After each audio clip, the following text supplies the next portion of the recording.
In the studio with me tonight is Ron Darling. He's a sports analyst on SNY and TBS and also the author of the new book, The Complete Game.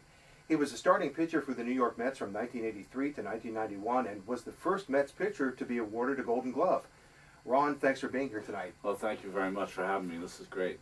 You've got a lot of insights into pitching in The Complete Game. For instance, you say the second inning can be a real trouble spot for a starting pitcher. In the first, for most of us, there's always that adrenaline rush, an extra push we take to the hill to jumpstart our efforts. The drop off from the first inning to the second can be huge. What are some of the other trouble spots that a pitcher faces during a game? You know, it's exponential how it drops off sometimes. There's a lot of different things that happen. When you're a young player and you're starting to become a pitcher, you're trying to figure out how things work, and it takes you forever to kind of dissect and intellectualize what's going on. But when you become a veteran pitcher, let's say you have a guy on second base and first base is open, there's 2 outs, you're leading by 1 in the 8th inning.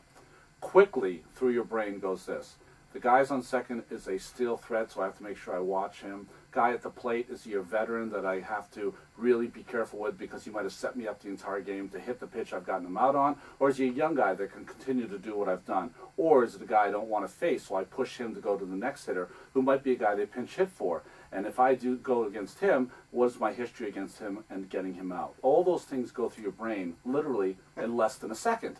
And when you're young, it makes you flustered, your heartbeat goes up, and when you're a veteran pitcher, those kind of things slow down, and you take them as a beautiful challenge. And I guess this is what the book's about. The book is about trying to take those who were not ever given a chance to be out there on the mound, a chance to really look at it intellectually, mentally, physically, what it's like to be a pitcher on a major league mound. So what's more important? Are physical skills more important for a pitcher, or your mental skills? Are they more important? I think the mental skills, because physically everyone's the same.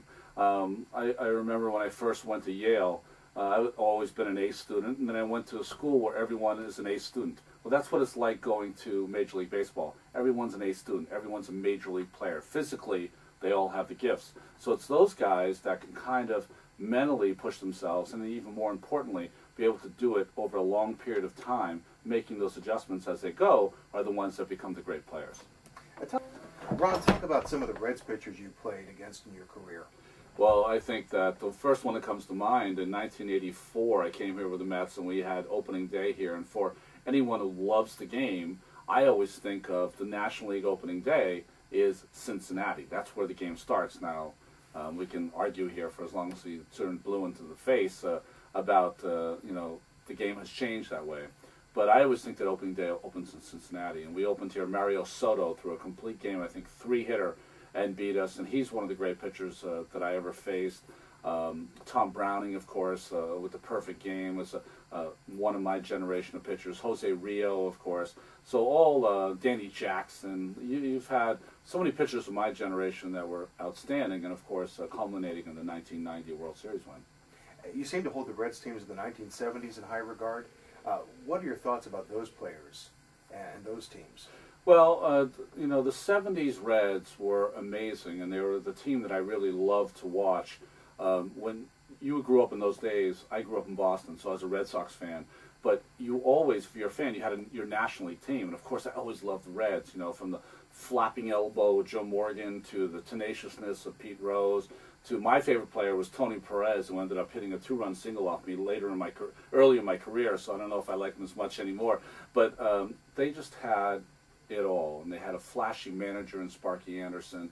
They had really good pitching. Sparky might arguably be the first guy to use a pen in the modern day style that they use now, a bullpen.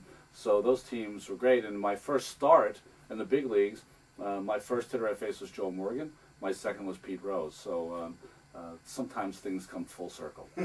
In your book, you do talk about Joe Morgan and Pete Rose when they played for the Phillies. That was kind of a surprise when Joe Morgan stepped up to the plate that one game. Well, you know, sometimes you have such hubris when you're a young person. You just forget about that the world doesn't revolve around you. And I remember getting into the game and seeing Joe Morgan up at bat, and I'm like, Joe Morgan? That's the Reds second baseman. Isn't that guy that got the blue hit that beat the Red Sox in '75? And you just realize that, you know, in time, baseball is a professional sport. People change teams and all those kind of things. And honestly, Joe and I become friends. So it's interesting that now a friend of mine was the first hitter I ever faced. And I think you're probably expecting Pete Rose to be the leadoff hitter. Of course, because Pete always led off, or to me, he always seemed to be the leadoff hitter. But he batted second in that '83 Phillies lineup that ended up going to the World Series. They lost to the Orioles, of course, but they're an amazing team. Who were some of the toughest hitters on the Reds teams over the years that you faced? Boy, there were so many good ones. I think Paul O'Neill was my generation of player. He was outstanding. Chris Sabo, the University of Michigan product, he was as tough out as there was. Barry Larkin, class act as there's ever been one. I think he played 21 seasons here in Cincinnati. John Franco, who pitched, was one of my dear friends. They just, I don't know.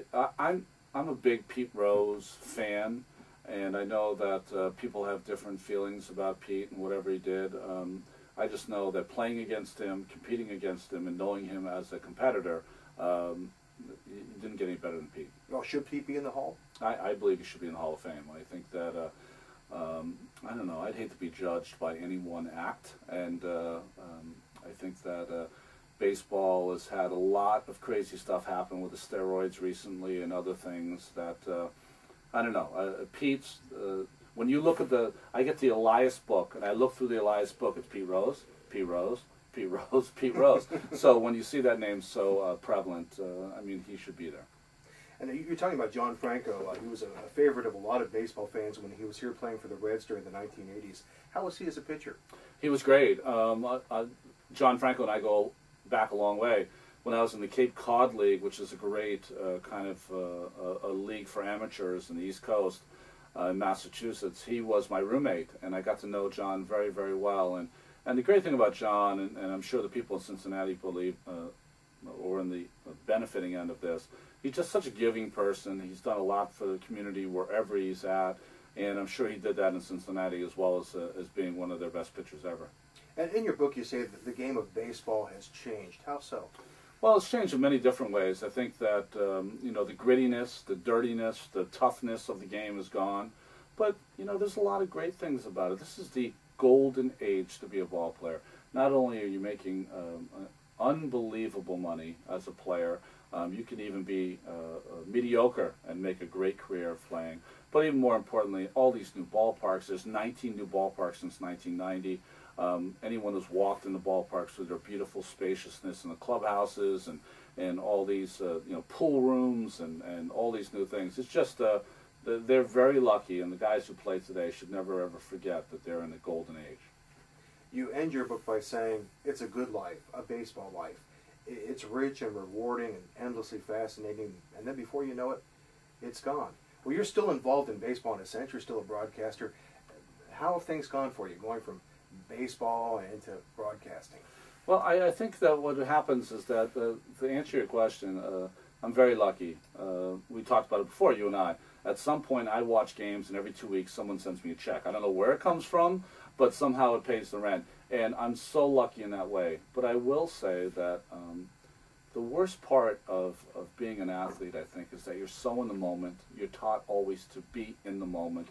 Take care of this batter, throw a strike. And then what you realize is you're never ever able to sit back, genuflect, and think about how lucky you are to play, what a great life you have, until it's all over. And when it's all over, it happens at such an early age. For most of us, I retired when I was 35 years old on my birthday. And it's very strange that at 35 years old you have to figure out something else to do. But that is, you know, that thing, it's almost like selling your soul to the devil. That's the price, is that you have this great life, but at some point you got to have another life. And I've been blessed that I can get to watch baseball games and get paid for it. It's fun.